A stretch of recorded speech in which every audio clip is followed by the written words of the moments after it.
네, 마태복음 16장 15절로 19절의 말씀, 신약성경 27면에 있는 말씀 우리 한 절씩 교독하신 후에 마지막 19절 말씀은 한 목소리로 합독하도록 하겠습니다. 제가 먼저 15절 말씀 읽도록 하겠습니다. 이르시되 너희는 나를 누구라 하느냐? 시몬 베드로가 대답하여 이르되 주는 그리스도시요 살아계신 하나님의 아들이시니이다. 예수께서 대답하여 이르시되 바요나 시몬아 내가 복이 있도다. 이를 내게 알게 하니는 혈육이 아니요 하늘에 계신 내 아버지시니라. 또 내가 내게 이르노니 너는 베드로라. 내가 이 반석 위에 내 교회를 세우리니 음부의 권세가 이기지 못하리라. 함께요. 내가 천국 열쇠를 내게 주리니 내가 땅에서 무엇이든지 매면 하늘에서도 매일 것이요 내가 땅에서 무엇이든지 풀면 하늘에서도 풀리리라 하시고 아멘. 할렐루야. 네, 주님께서 너무나 사랑하시는 우리 아데포의 교회 모든 성도분들을 주님을 환영하고 축복합니다. 자, 지난 주간 여러분들 어떻게 지내오셨습니까? 라고 물으면 다 잘 지낸 척 하시겠죠. 자, 우리 옆에 있는 분한테 좀 이렇게 인사하실게요. 우리는 예수님의 제자입니다. 자, 우리 한 번 더 인사하실 때 주님께서 당신을 사랑하십니다. 자, 한 번만 더, 우리 한 번만 더 인사하실게요. 너무 흐뭇해서, 너무 훈훈해서 한 번 더 인사하시면 정말로 주님께서 당신과 함께 하십니다. 네. 사랑하는 성도 여러분들, 어떻게 정말로 주님께서 여러분들과 함께하고 계심을 믿으십니까? 그렇습니다. 사실은 어쩌면 여러분들 한 주간의 삶이 주님과 이렇게 정말 함께함을 내가 느끼는 충만한 가운데 거해 있을 수도 있고, 아니면 머리로는 알겠는데 난 정말 외톨이처럼 나하고 정말 함께 하시나? 라는 의구심이 들 정도로. 그러니까 아이러니하죠. 말씀은 너무나도 잘 들려요. 말씀은 항상 생각하고 있습니다. 그런데 내 일상의 삶에서만 갑자기 현실의 삶으로만 들어가면 내가 공허해지고 외톨이가 된 것처럼 하나님의 함께 하심을 느끼지 못했을 수도 있습니다. 하지만 변함없는 것은 예수님께서는 어제도 그리고 지금 이 순간에도 그리고 또한 내일도 여러분들과 함께하고 계십니다. 아무나 하고 함께 하시는 것이 결코 아니에요. 여러분과 저는 예수님께서 이 땅에서 행하신 사역을 계승한 성도입니다. 그런 자를 제자라고 부른다는 것이죠. 그러한 제자된 여러분과 제 안에 예수님께서 늘 항상 여전히 살아계신다는 거예요. 맞습니다. 여러분과 제가 믿는 예수 그리스도께서는 여전히 그리고 영원히 우리들의 삶 가운데 살아 역사하십니다. 액츠 29라고 보통 얘기들 하죠. 바로 사도행전 29장을 써내려가고 있는 예수님의 제자된 삶 속에서 만물이 새롭게 되어 그 제자된 사역을 감당하고 있는 여러분과 저에게 예수님께서는 생생하게 죽은 사문으로서가 아니라 생생하게 살아 역사하신다는 사실을 반드시 믿으시길 바랍니다. 네, 그렇습니다. 진실로 우리가 믿는 예수님께서는 그리스도시요 살아계신 하나님의 아들이세요. 제자는 바로 이러한 사실, 이러한 진리를 믿는 자들이 제자라는 것이죠. 단순히 믿는 것에서 끝나는 것이 아닙니다. 이 신앙 고백이 뜻하는 바가 무엇인지를 명확히 알고 내가 명확히 체험하며 명확히 증거하는 자가 제자라는 거예요.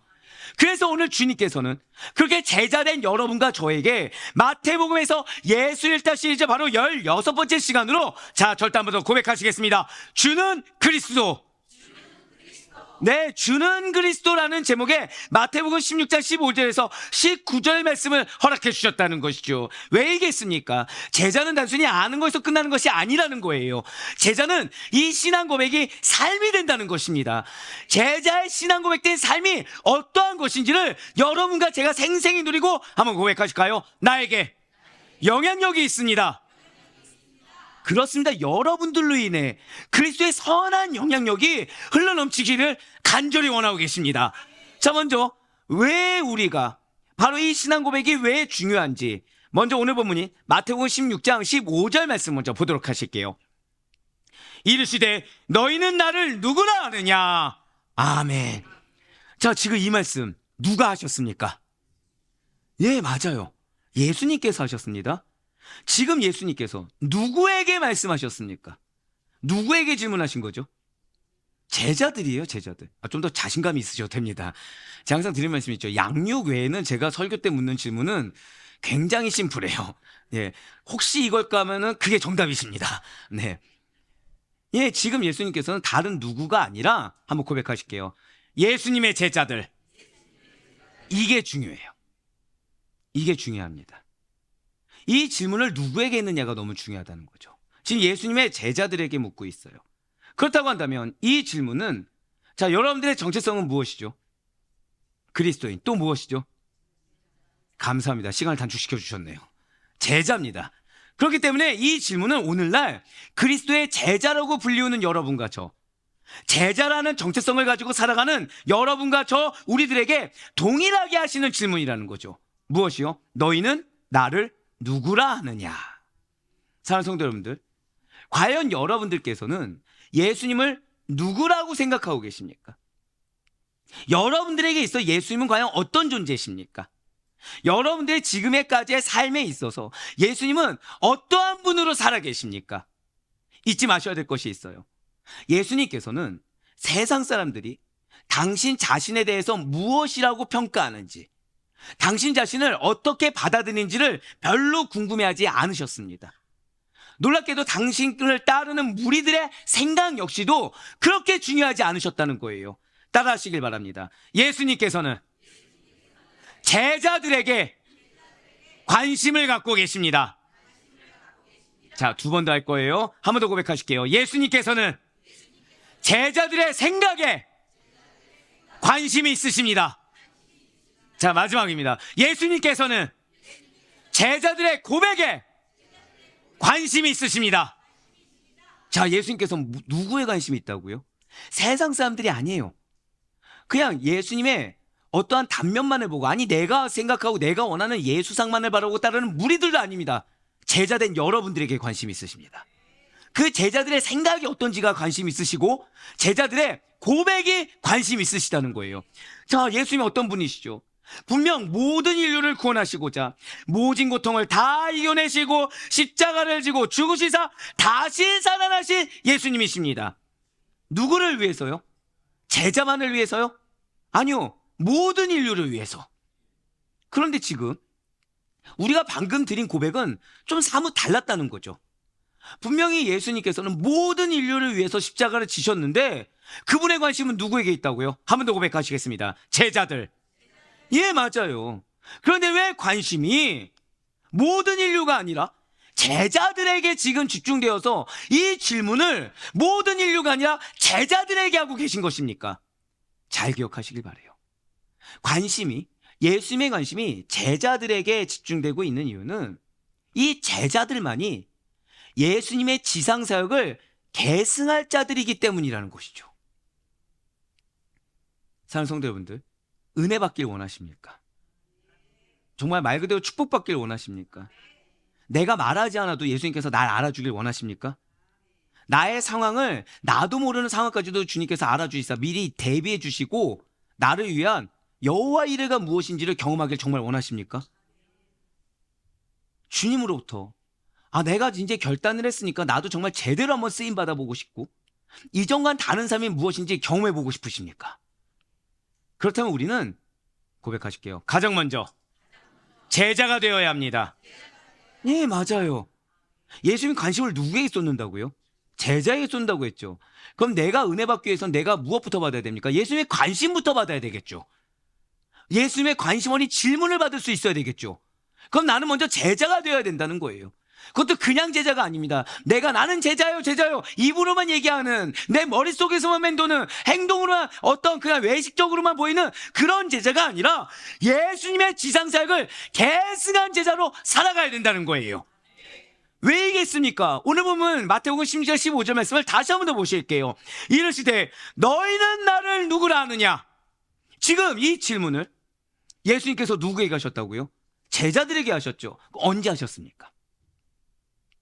예수님께서 이 질문을 하신 때가 언제입니까? 지상사역 2년째예요. 이제 1년 뒤면 예수님께서는 십자가에서 죄인들을 위해 죽으셔야만 합니다. 자, 사랑하는 성도분들, 한번 생각해 보시길 바라요. 고등학생이 있습니다. 고등학생이 있어요. 고2 수험생입니다. 지금 고2 수험생에게 필요한 것이 무엇일까요? 이제 1년 남았어요. 고2 수험생 시작도 아니고 이제 끝났습니다. 이제 1년 남았어요. 그 수험생에게 필요한 것이 무엇이죠? 수능 준비. 요즘 여러분들이 저를 굉장히 난감하게 하려고 준비하시는 것 같아요. 이런 질문 나올 것 같다 막 이런 거. 수능 준비를 그럼 좋습니다. 어떻게 해야 될까요? 어떻게 해야 될까요? 처음부터 공부합니까? 핵심만. 그렇죠. 핵심만. 근데 문제는 내 수준이 고1입니다.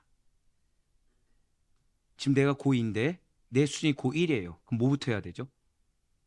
고1 핵심, 고2는 기본 핵심, 그리고 고3은 고3 때 들어가서 뭘 준비해야 돼요? 내가 부족한 부분을 준비해야겠죠. 즉, 지금 고2에게 필요한 것은 내 현재 상태와 그리고 가장 중요한 내용들이 필요하다는 거예요. 예, 맞습니다. 지금 이제 1년 뒤면 예수님께서는 십자가에서 죄인들을 위해 죽으셔야 돼요. 그렇게 죽으시면 전부 다 끝나게 됩니까? 아니라는 거죠. 3일 만에 다시 살아나시사 믿는 우리들에게 부활의 승리를 안겨주실 것입니다. 그래서 마태복음 28장 5절과 6절의 말씀은 이렇게 예수님께서 당신의 제자들에게 예고한 사실 그대로 이루어졌음을 우리에게 증거해주고 있다는 거예요. 마태복음 28장 5절과 6절의 말씀입니다. 천사가 여자들에게 말하여 이르되 너희는 무서워하지 말라. 십자가에 못 박히신 예수를 너희가 찾는 줄을 내가 아노라. 그가 여기 계시지 않고 그가 말씀하시던 대로 살아나셨느니라. 와서 그가 누우셨던 곳을 보라. 아멘. 예수님께서 십자가 고난을 당하시고 다시 부활하셔서 인류를 구원하신다. 이것이 바로 예수님께서 자발적으로 하나님의 뜻에 순종하심으로 말미암아 걸어가신 메시아 길이라는 것이죠. 메시아 길이 무엇이라고요? 십자가 순환과 부활을 통해서 이루신 인류 구속 사역이 메시아의 길입니다. 이것은 역사적으로 이미 성취가 되었어요. 그리고 진리의 말씀이 성경에 확실하게 기록되어 있다는 거죠. 즉 예수님의 메시아 길, 예수의 사역이라는 것은 2년하고 끝? 아니요. 1년 뒤에 끝? 아니요. 그 이후에 계속해서 지속되어서 남아있다는 것입니다. 자, 그렇다고 한다면 지금 예수님께서 마태복음 16장 15절의 말씀 통해 제자들에게 너희는 나를 누구라 하느냐라고 질문한 시점에서 볼 때 이러한 예수님의 십자가 순환과 부활이라는 것은 아직 오지 않을 예견된 미래입니다. 지상사역 2년이 끝나가는 무렵에 예수님께서는 제자들에게 너희는 나를 누구라 하느냐라고 질문하셨다는 거죠. 그리고 1년 뒤에 이제 예수님께서는 메시아 사역을 완수하시게 된다는 거예요. 즉 무엇입니까?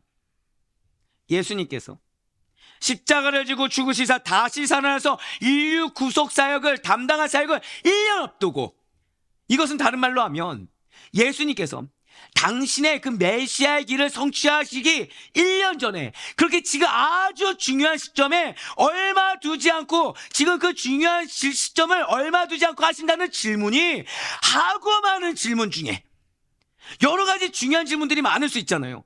그 많은 질문 중에 무엇을 하셨다고요? 너희는 나를 누구라 하느냐?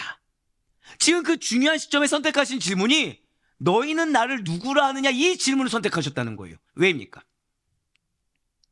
분명히 제자들이 새겨 들어야 될 많은 말씀과 메시지들이 있음에도 불구하고 지금 굳이 이 질문을 이 중요한 시점에 왜 하신 것입니까? 아이러니하게도 십자가 지시기 1년 전에, 이 메시아 사역기를 완성하기 그 1년 전에 예수님께서 제자들에게 하신 이 질문이 너무나 중요하기 때문이라는 거예요. 우리가 알고 있고 사실 오늘 본문만큼 여러분들이 잘 아시는 본문이 또 어디 있겠습니까? 교회를 어느 정도 다녔다고 한다면 너희는 나를 누구라 하느냐? 주는 그리스도 살아계신 하나님의 아들이십니다. 이거 모르는 그리스도인이 어디 있나요? 근데 중요한 것은 이 질문과 이 답이 얼마나 중요한지에 대해서는 대다수가 잘 모른다는 거예요. 예, 맞습니다. 너희는 나를 누구라 하느냐? 이 질문은 세 가지 의미에서 매우 중요합니다. 그 첫 번째가 무엇입니까? 첫 번째는 개인 구원론적 차원에서 구원과 심판을 판가름하는 질문이 바로 이 질문이라는 거예요. 놀랍게도 너희는 나를 누구라 하느냐, 이것이 무엇이라고요? 구원과 심판을 판가름하는 질문이 된다는 거죠. 예수님을 누구라고 생각하고 예수님을 누구라고 고백하느냐에 따라 구원받거나 심판받거나 하는 길이 갈리게 된다는 것입니다. 예수님이 누구인지도 모르는 자들이 구원받을 일이라는 것은 결코 존재하지가 않습니다. 예수님을 입 밖으로 안다고 하지만 실제로 모르는 자들이 구원받을 일 역시도 요원하다라는 거죠.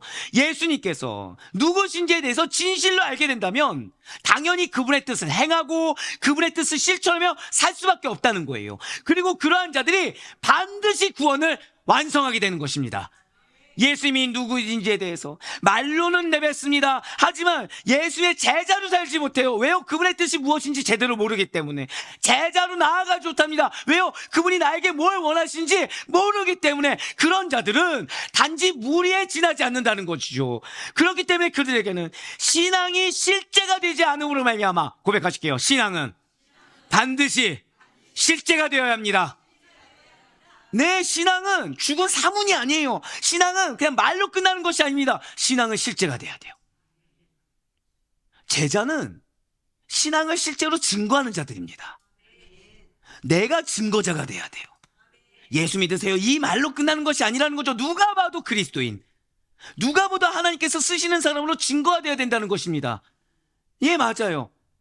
신앙이 실제가 되지 못함으로 말미암아 어떤 자들이요?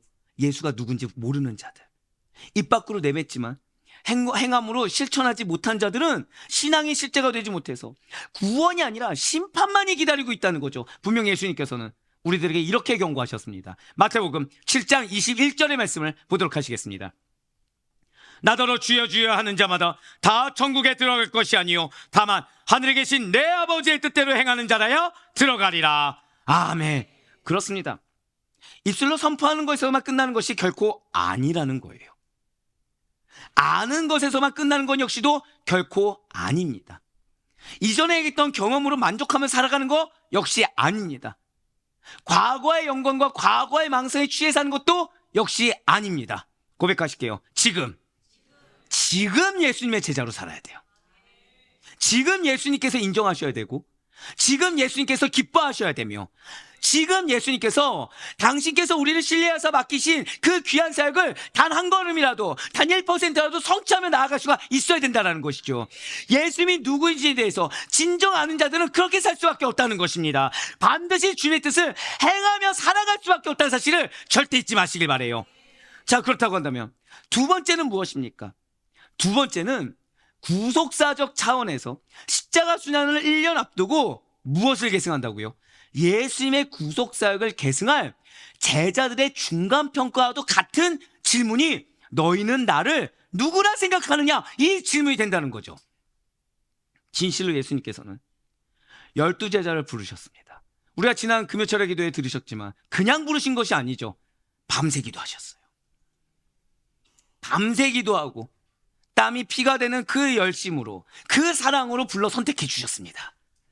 그리고 공생의 2년 정도가 지난 때 제자들이 예수님을 정말 이제 누구라고 생각하고 고백하는지, 그동안 예수님의 이적을 봤습니다.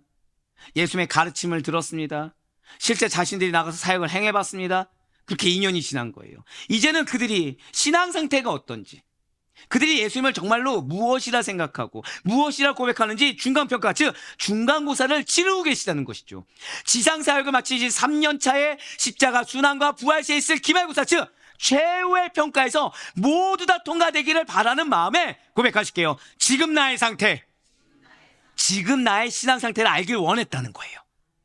정확히는 지금 나의 신앙 상태를 알고 여기서 만족하고 멈춰 있는 것이나 포기하는 것이 아니라, 한 번 더 고백하실까요? 주님께서 원하시는, 맞아요, 주님께서 원하시는 상태로 나아가기를 원하셨다는 거예요.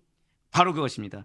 예수님이 누구인지 알고 예수님이 무엇인지 제대로 고백하는 자들만이 예수님의 사역을 계승할 제자로서의 사명을 완수할 수 있기 때문에, 참된 승리를 경험할 수 있기 때문에 지금 주님께서는 이 질문을 하셨다는 것이죠.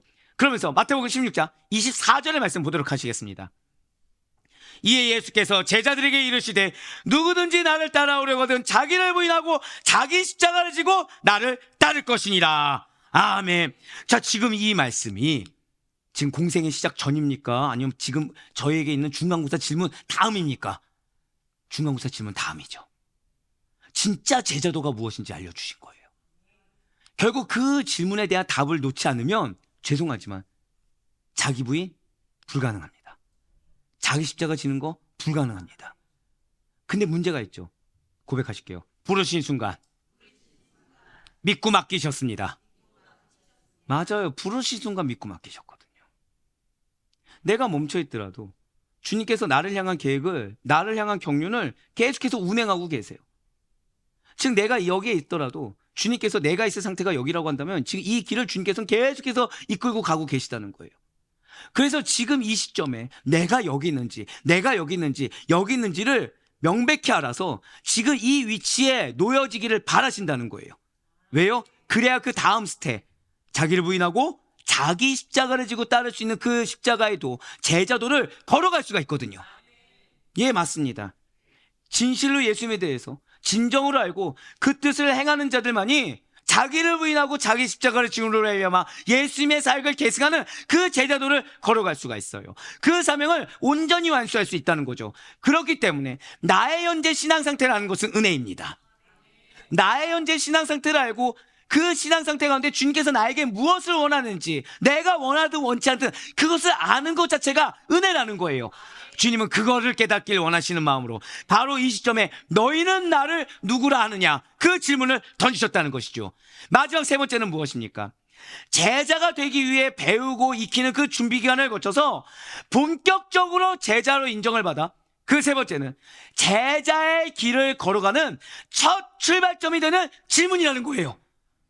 자, 좀 놀랍지 않습니까? 부르신 순간 온전한 제자는 아닙니다.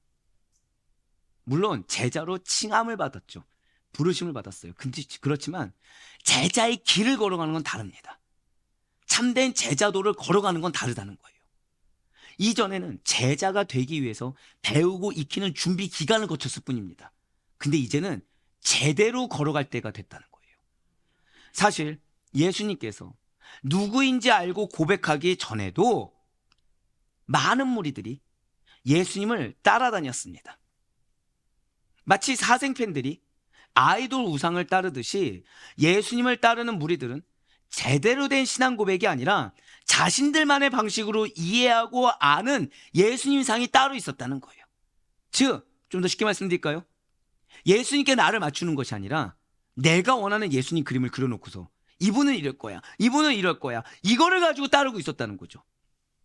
그들은 개인의 관점을 가지고 예수는 누구누구다, 예수는 무엇무엇이다 라고 정의를 내리기는 했어요. 하지만 결코 무리에 불과한 자들은 진정한 예수님이 누구인지를 몰랐기 때문에 예수님에 대해서 한때 이적을 보고 따라다니며 그분의 놀라운 말씀을 두고 경이로움을 가지고 따라다니다가 다시금 원래 자신의 삶의 방식으로 돌아가 원래 모습 그대로 사는 것에 그치고 말았다는 거죠. 왜요? 내가 원하는 예수이기 때문에. 왜요? 내가 상상하는 예수이기 때문에. 왜? 내가 말하는 예수상이 따로 있었기 때문에.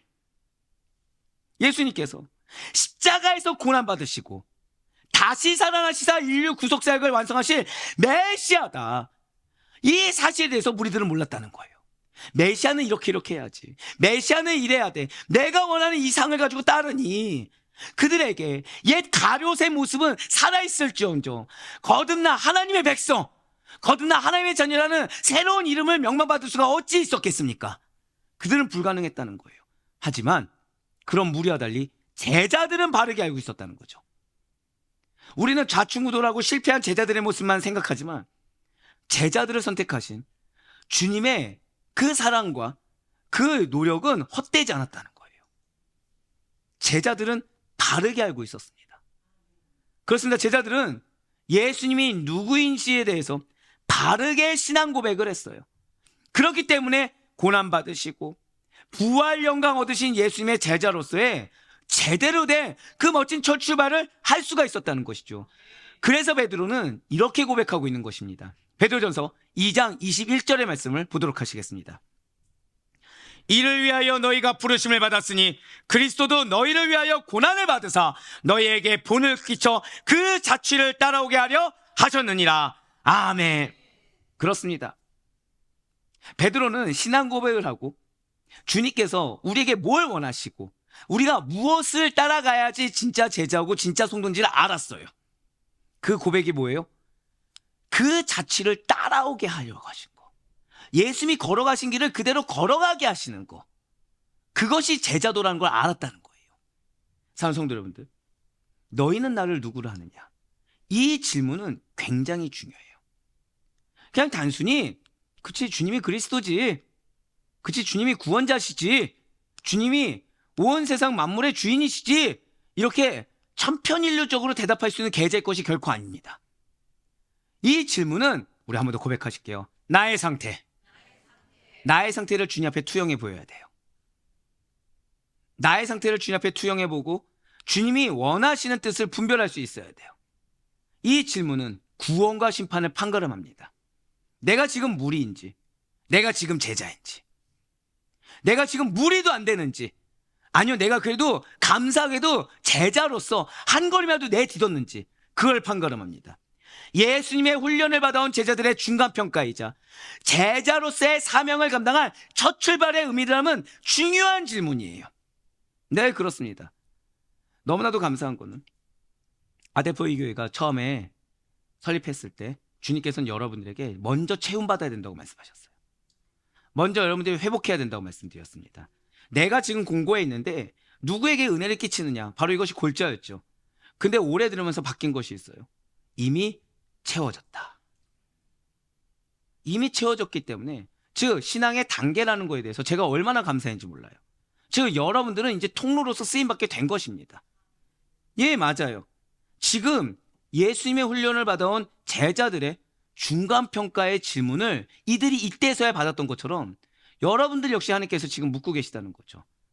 지금 그렇게 쓰임받아야 돼 이제 그 첫걸음을 내딛는 제자도를 걸을 여러분들의 지금 현 신앙 상태는 어떠냐는 거예요. 지금 여러분들이 이제 제자로서의 사명을 온전히 감당할 첫 출발의 의미라면 중요한 질문이 나에게 내려졌음을 깨닫고 있어야 된다는 것입니다. 이 질문을 받은 대상이 누구라고 말씀드렸습니까? 고백하실게요. 제자들. 예, 맞아요. 제자들이 예수님으로부터 질문을 받은 시점은 예수님께서 십자가를 지기 1년 전이고 공생의 2년째인 시점, 즉 매우 중요한 시점이라고 말씀드렸어요. 그런데 여기서 한 가지 우리가 또 간과하지 말아야 될 것이 있다는 거죠. 무엇입니까?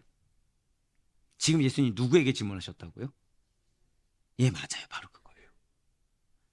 이제 막 예수님을 처음 믿기 시작한 사람들에게 이 질문을 던진 것이 아니라는 거예요. 지금 예수님께서는 이미 당신을 믿고 있고 당신을 열렬히 따르고 있었으며 제자 훈련을 잘 받고 있는 제자들이 평소에 어떻게 신앙하고 있는지 한번 고백하실까요? 평소에 나의 신앙. 예, 맞아요. 평소에 여러분들의 신앙이 어떤지, 여러분들의 신앙 상태를 알아보기 위해서 질문을 던지셨다는 것입니다. 한번 생각해 보시길 바라요. 이제 막 신생아가 태어났습니다. 신생아가 태어났는데 그 아버지 어머니가 갑자기 인큐베이터 앞에서 나 누구야? 지금 말해봐. 신생아한테. 이런 부모님 있습니까? 없습니까? 예, 없어요.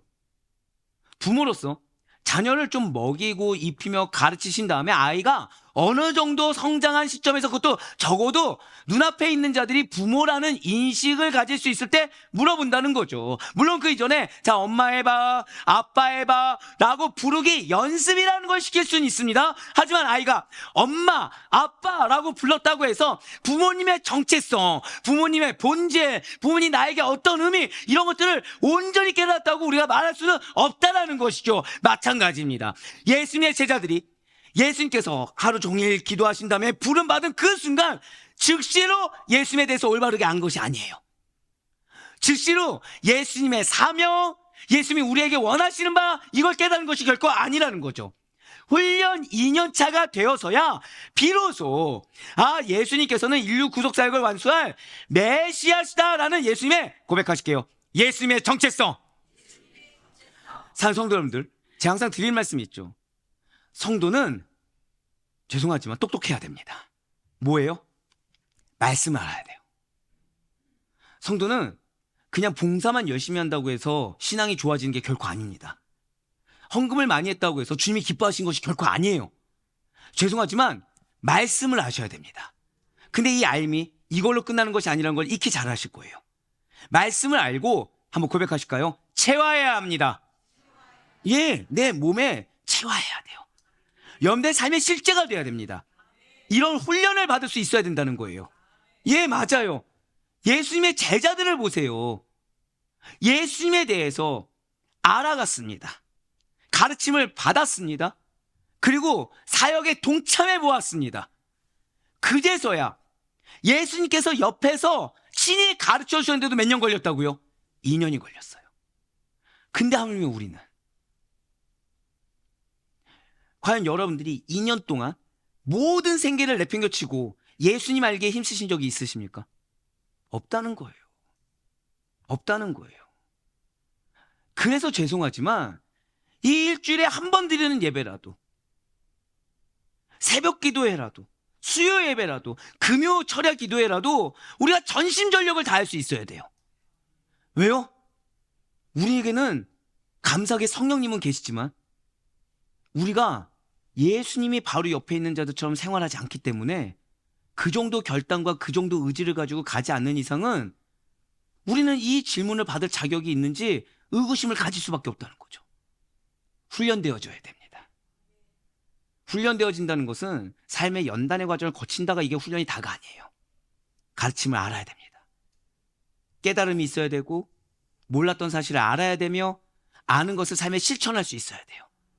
그리고 주님의 뜻을 분별하며 내가 스스로 삶 가운데 복음을 증거하는 삶을 살아갈 수 있어야 돼요. 왜요? 이들을 보세요. 예수님이 옆에서 친히 알려주셔도 2년차, 훈련 2년차가 되어서야 비로소 예수님의 정체성을 알 수가 있었습니다. 그래서 예수님께서는 오늘 이 질문을 자신이 누구인지 알만한 사람한테 하고 있다는 거예요. 전 그래서 감사하고 있어요. 죄송하지만 자, 저의 눈에 우리 성도님들의 영적 상태가 어떻다고 보이십니까? 제가 어떻게 보는 것 같습니까? 자, 1번 너무 만족해서 두말할 나위가 없다. 자, 2번 감사는 하지만 부족함이 조금 있다. 3번 절망적이다.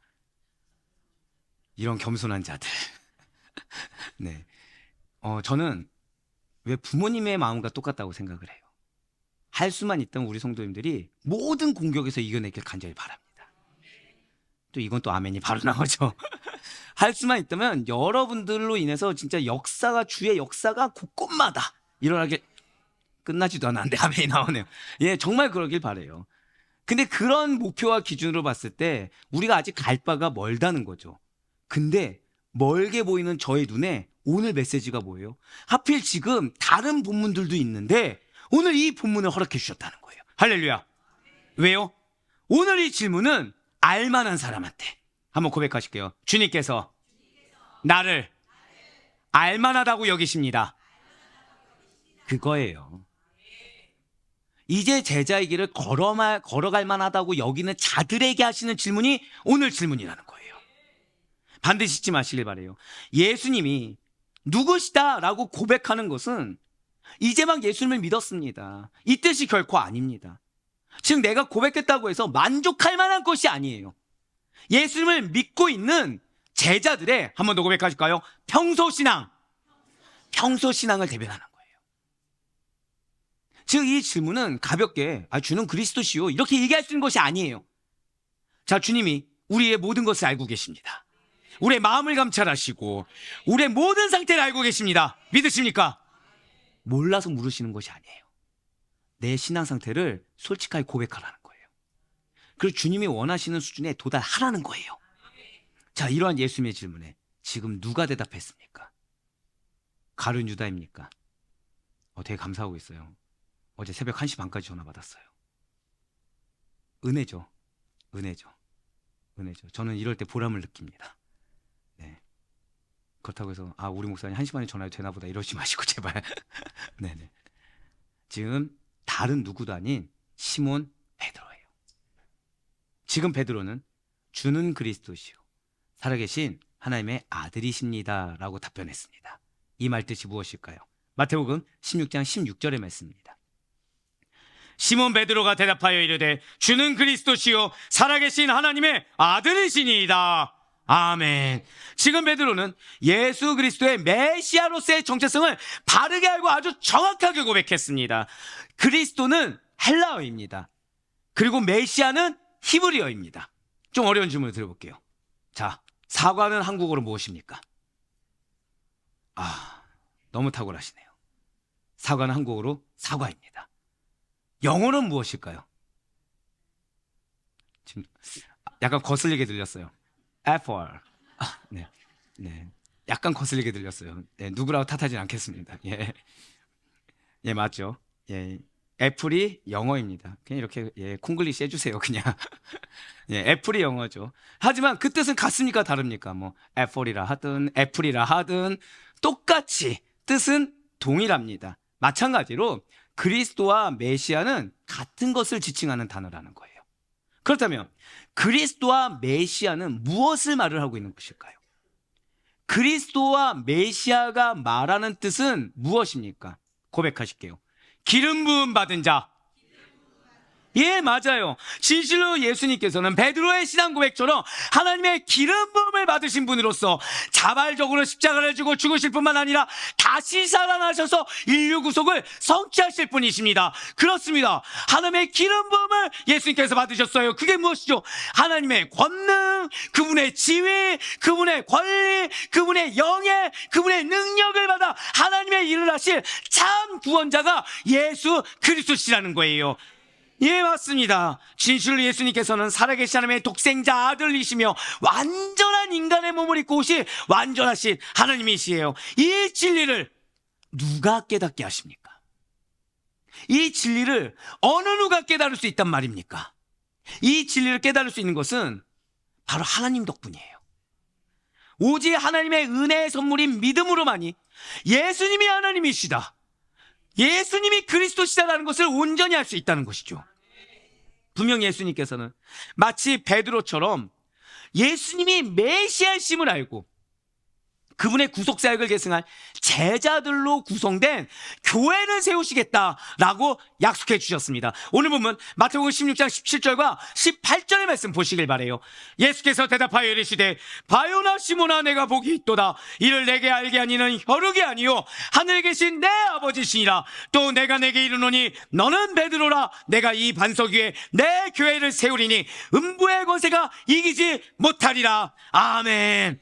지금 예수님께서는 베드로에게 복된 자라고 말씀하셨어요. 그런데 지금 그냥 베드로야 내가 복이 있도다 하면 되는데, 특별히 예수님께서는 그렇게 하지 아니하시고 바요나 시모나, 즉 요한의 아들 시모나라고 베드로의 아버지의 이름과 함께 베드로의 옛 이름을 부르심으로써 베드로가 참다운 신앙 고백한 것이 스스로의 명철함이 아니라, 고백하실게요, 하나님의 은혜. 신앙 고백조차 무엇 덕분이라고요? 하나님의 은혜 덕분에 할 수 있음을 깨닫게 해주셨다는 거예요. 그렇습니다. 이처럼 예수님이 누구인지 아는 것 그 자체가 은혜예요. 옆에 있는 분한테 이렇게 인사하실게요. 우리는 이미 은혜를 받았습니다. 맞아요. 내가 예수님이 누군지 안다. 아니까 이 자리에 계시겠죠. 이게 은혜예요. 나는 이런저런 것들이 응답이 되고 이런저런 것들이 해결돼야 은혜인 줄 알지만 실상은 그게 아니라 내가 예수를 믿을 수 있는 거, 근데 그 예수가 누군지 알 수 있는 거, 이게 은혜라는 거예요. 기적적인 복된 일이라는 것입니다. 분명 베드로는 예수의 부르심을 받아 제자가 되었어요. 예수의 가르침을 받았습니다. 그리고 그는 우여곡절이 있을 수는 있겠지만 예수님께서 가신 그 길을 그대로 따라가게 될 거예요. 예수님께서 하신 일도 행하게 될 것입니다. 그보다 더 큰 일도 행할 수 있게 될 거예요. 실제로 예수님께서 복되도다 시오나 바요나 시모나라고 했던 그 베드로는 그 말씀 그대로, 칭찬하셨던 그 말씀 그대로 복된 자로 살게 됩니다. 어떻게 해요? 베드로는 사도들의 수장이 되게 돼요. 예수님께서 피 흘려 세우신 첫 번째 교회, 예루살렘 교회의 지도자가 되어서 활발한 사역을 이어가게 됩니다. 우리가 아는 예루살렘 교회는 신약교회의 원형적인 교회로서 영원한 표상이 된 교회가 아니겠습니까? 진실로 예수님께서는 이렇게 베드로와 같이 주는 그리스도의 심을 믿는 제자들의 신앙, 그 신앙조차도 은혜인 걸 깨닫는 자들의 믿음을 기초로 해서 교회를 설립하셨습니다. 그리고 베드로는 그러한 교회의 리더 중에 리더로 쓰임받았어요. 어떻게 해요? 은혜로. 부름받은 것도 은혜입니다. 예수가 그리스도이심을 아는 것도 은혜입니다. 고백한 것도 은혜예요. 실제 그 고백이 기인해서 쓰임받은 것도 은혜입니다. 지금 여기에 베드로의 어떤 돈이 필요했습니까? 베드로의 어떤 강건함이 필요했습니까? 베드로의 어떤 세상적인 배경이 중요했습니까? 아니요. 은혜만 필요했을 뿐이에요. 세상적인 은혜였습니까? 아니요. 믿음의 은혜예요. 그래서 여러분들이 복된 자예요. 이 중에 내가 지난 일주일 동안 제자로, 나는 일주일 내내 제자로서 예수께 매여 살았습니다. 고백할 자가 있습니까? 사실 없다는 거예요. 우리는 예수를 잊고 산 적도 있고, 우리는 내 사명을 놓치고 산 적도 있고, 우리는 머리로 알지만 예수보다 내가 더 우선적으로 살았던 적도 있습니다. 근데 오늘 이 질문을 누구에게 하셨다고요? 받을 만한 자들에게, 당시의 삶을 계승할 자들에게. 즉 내가 자격이 있어서가 아니라 주님께서 은혜로 여러분들을 세워주셨고, 은혜로 여러분들을 지금 함께하고 계시며, 은혜로 여러분들에게 복된 자라고 일컬어주고 계신 거예요. 네, 맞습니다. 실제로 베드로가 오순절날 성령의 세례를 받고 성령 충만하여 설교했을 때 어떠한 일이 일어났습니까? 베드로의 설교에 3,000명, 5,000명씩 집단적인 개종이 일어나는 역사가 일어났고, 구원받는 사람들이 날마다 증거하지 않았습니까? 사도행전 2장 41절과 사도행전 4장 4절의 말씀 보도록 하시겠습니다. 그 말을 받은 사람들은 세례를 받음에 이날의 신도의 수가 3,000이나 더하더라. 말씀을 들은 사람 중에 믿는 자가 많으니 남자의 수가 약 5,000이나 되었더라. 아멘. 베드로의 설교 한 번에 3,000명씩 5,000명씩 개종해서 예수를 믿는 성도들, 그 8,000명의 성도들은 그리스도의 제자가 다 되어 복음을 전 세계로 확장시키는 최초의 불꽃들입니다.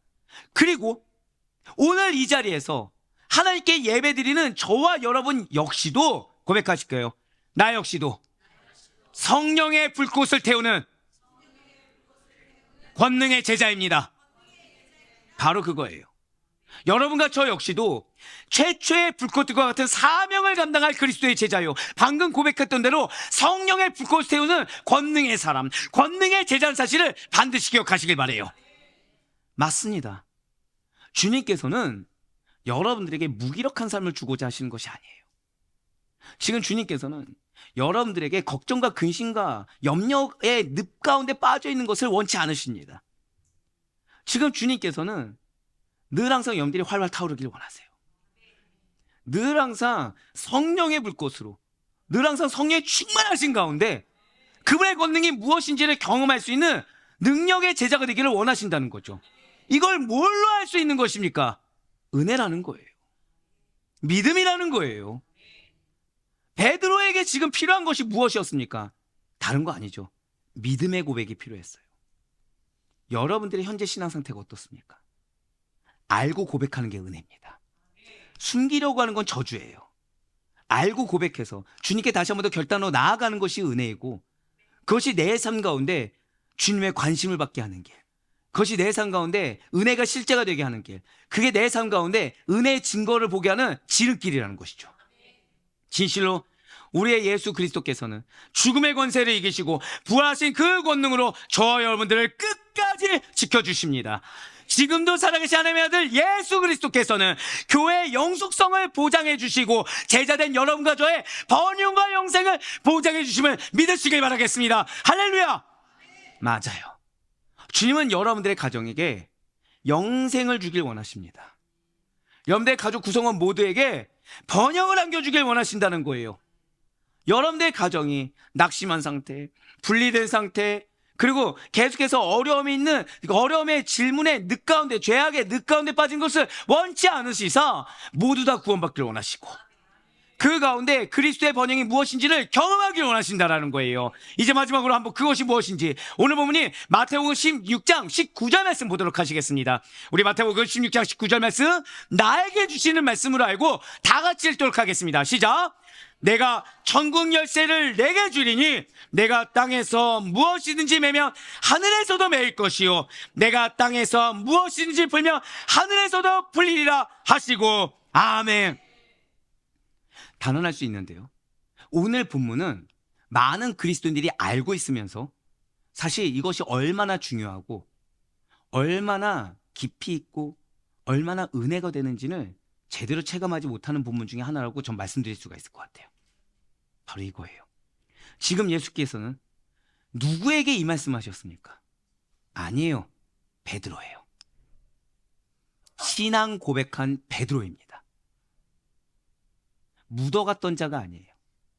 스스로 믿음으로 고백한 베드로입니다. 하나님의 은혜를 저버리지 않고 그 은혜에, 여러분들 죄송하지만 절 따라 고백하실까요? 아멘! 아멘으로 화답한 시몬 베드로의 것이에요. 지금 예수님께서는 주는 그리스도시요 살아계신 하나님의 아들이시니다 라고 신앙 고백한 베드로에게 무엇을 주시겠다고 약속하셨습니까? 천국 열쇠를 주시겠다고 말씀하셨어요. 천국 문을 열 수 있는 열쇠를 주시겠다는 거죠. 그 열쇠가 무엇입니까?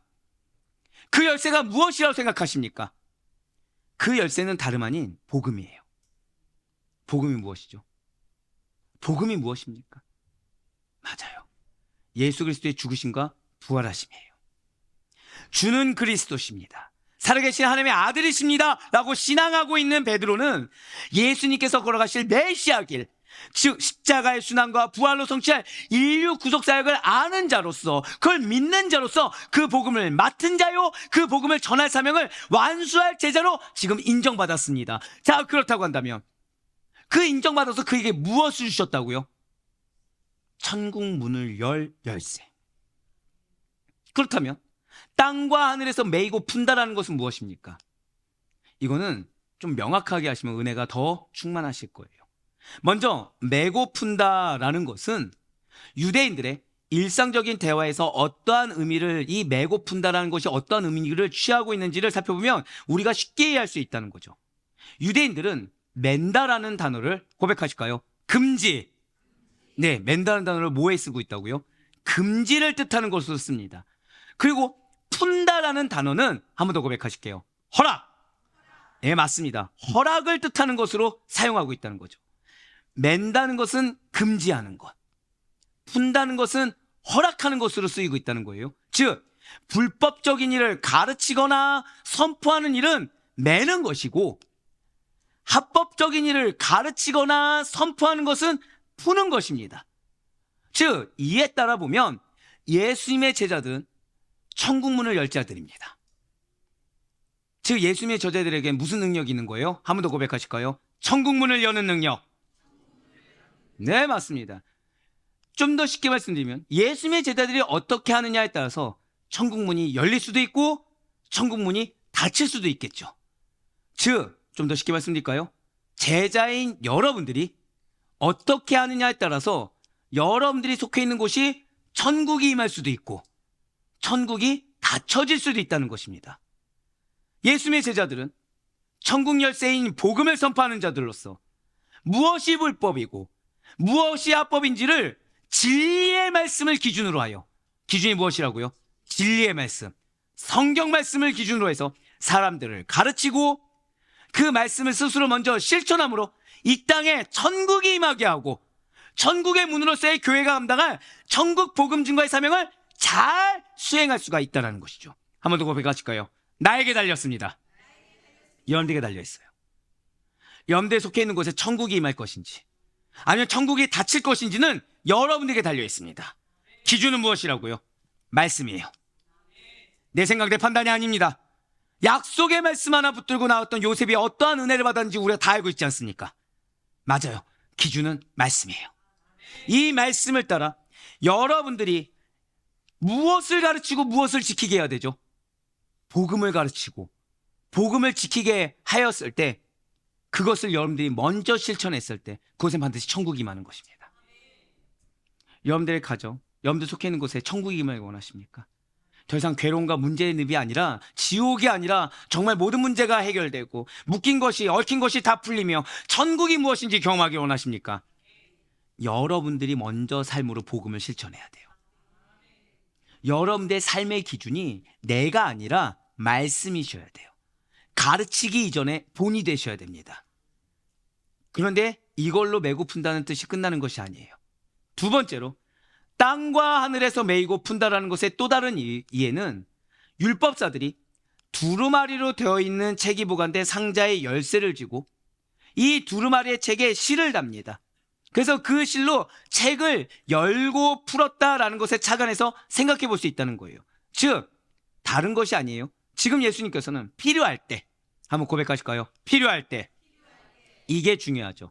필요할 때 백성들에게 복음의 책을 열고 닫을 수 있는 것을 당신의 제자들에게 주셨다라는 것을 매이고 푼다는 말로 설명해 주고 계시다는 것입니다.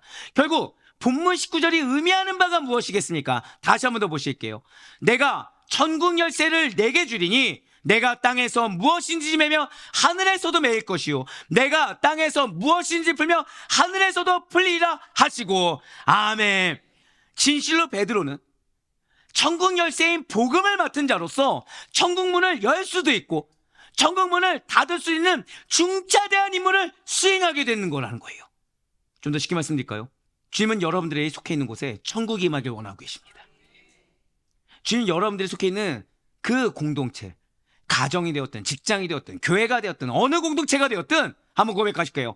나로 말미암아 여러분들 지금 이 메시지를 듣고 있는 여러분들로 말미암아 천국이 임하길 원하신다는 거예요. 할렐루야. 그렇습니다. 매이고 푼다는 것은 다른 것이 아니에요. 복음을 증거하거나 증거하지 않는 것을 가리킵니다. 여러분들의 삶이 복음이거나 아니면 나는 내가 너무 중요해서 나는 천국 그거 모르겠고 내 직성이 풀려야 되니까 복음을 증거하지 않겠다 라든가 둘 중에 하나라는 것이죠. 열쇠는 누구에게 있다고요? 나에게 있어요. 주님은 여러분들의 믿음으로 열쇠를 맡기셨습니다.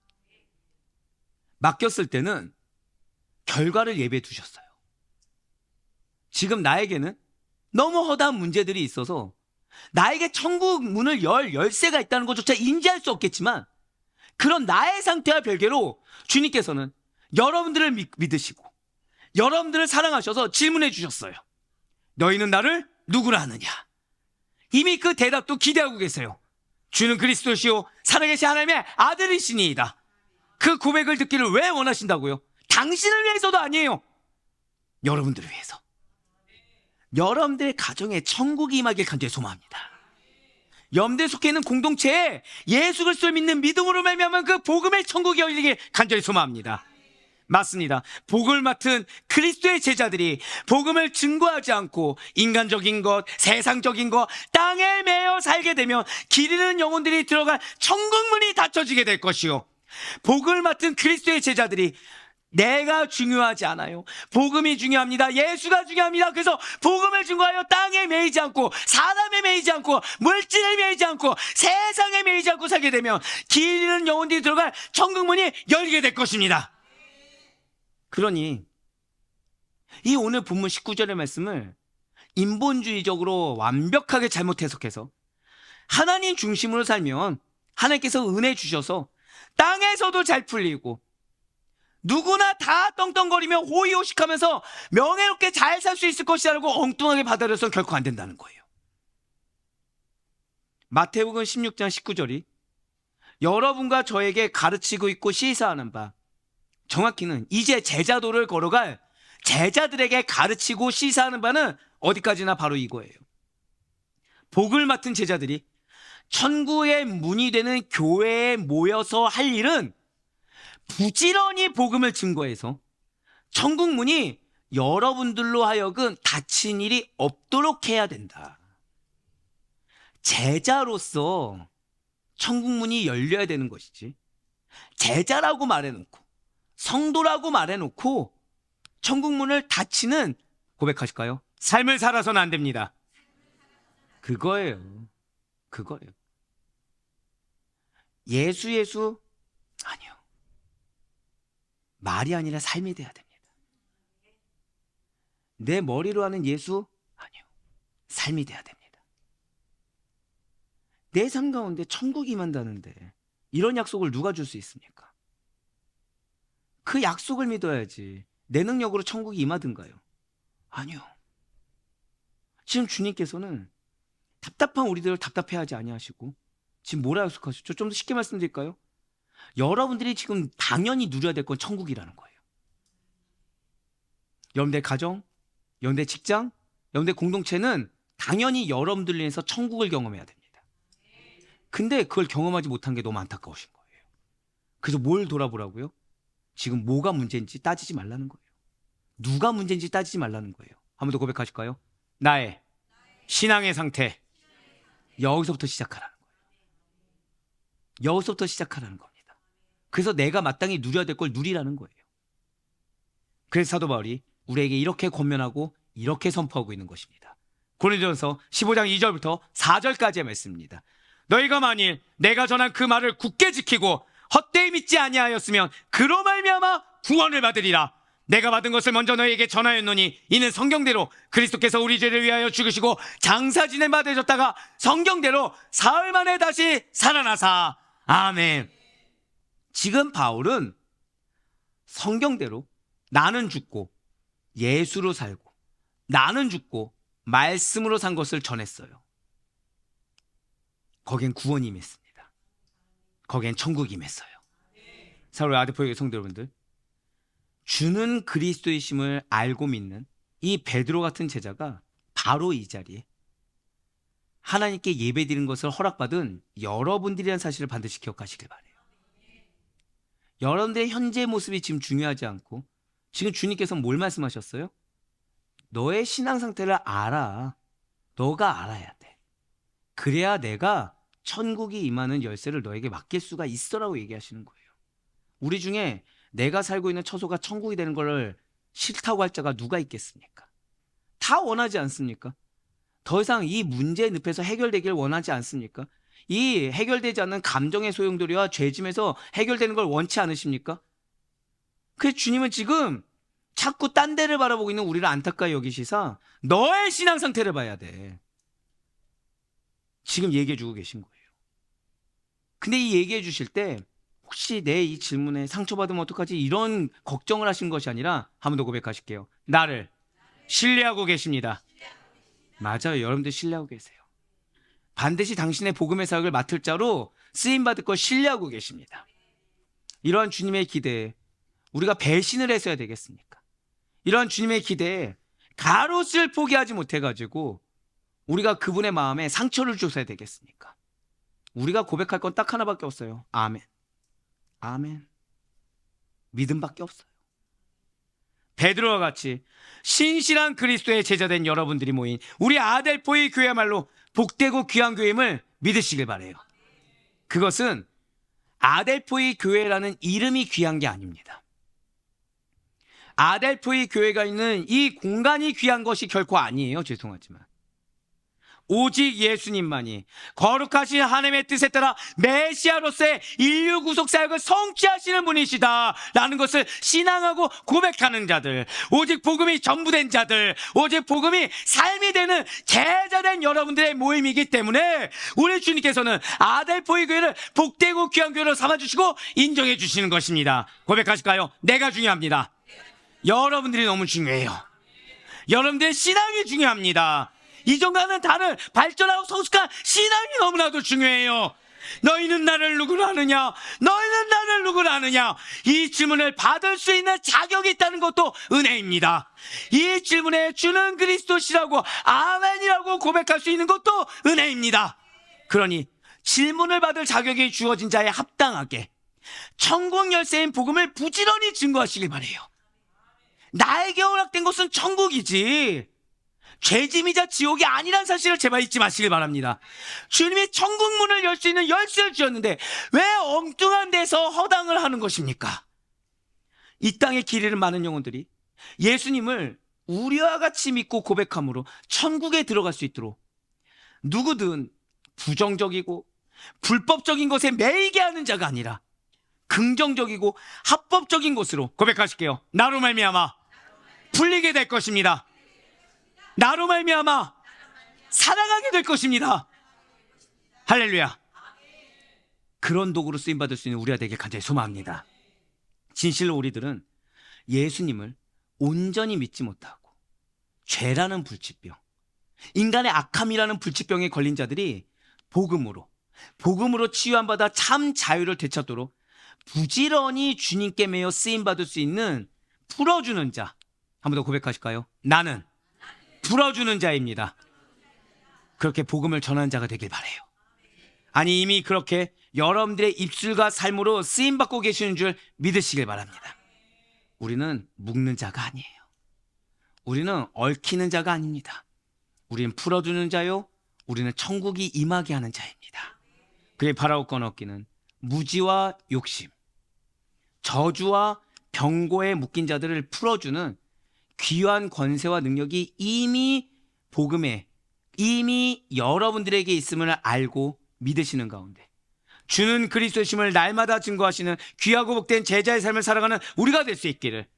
다만 무엇보다도 설령 내가 안다고 하더라도 마음이 어려워져 있을 때, 그래서 안다고 하지만 한 걸음 내딛기도 힘든 그때조차도 나를 사랑해서 하루 종일 제자를 부르시기 위해서 땀이 피가 되도록 기도하신 그 그리스도의 사랑을 잊지 않으셔서 그분을 신뢰하시는 가운데 나를 사랑하사 나를 믿어서 귀한 사역을 맡기신 주님의 마음에 기쁨을 안겨드린 자로 살아갈 수 있기를. 그래서 진실로 무엇이 됐든 간에 작든 크든 여러분들 인해 반드시 바요나 시모나 내가 복되도다, 사랑하는 내 자녀들아 너희가 복되도다 라는 칭찬을 받으며 나아갈 수 있는 우리 모두가 되기를 주님의 이름으로 간절히 축원합니다.